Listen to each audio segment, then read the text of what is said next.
back. Well, after raising more than $1.5 billion during her failed election campaign and ending up with $20 million in debt, it seems Kamala Harris is desperate for more cash because the vice president is still reportedly pumping Democrat donors for money weeks after the election loss. Joining us now is journalist, writer and co-founder of the Based Politics podcast, Brad Palumbo. Brad, good to see you. Look, either the Democrats have no idea how to manage money or can't read the room. I suspect both at this point. But how bad of a look is this?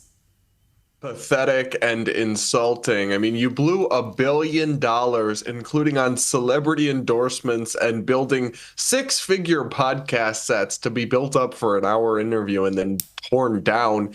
And yet you have the audacity come to hardworking Americans who can barely afford to buy groceries, many of them, because in part due to the Biden-Harris administration's policies, and say, give us more money. We squandered it all. Now we're millions in debt. They should hang their heads in shame. But also, any American, I mean, they send these fundraising emails because they work, right? And any American who is actually still giving these people money needs to get their head checked, because you could be sending malaria nets to Africa. You could be feeding the homeless, but instead you're giving Kamala Harris more money. At this point, people, their capacity for stupidity sometimes does amaze me, honestly.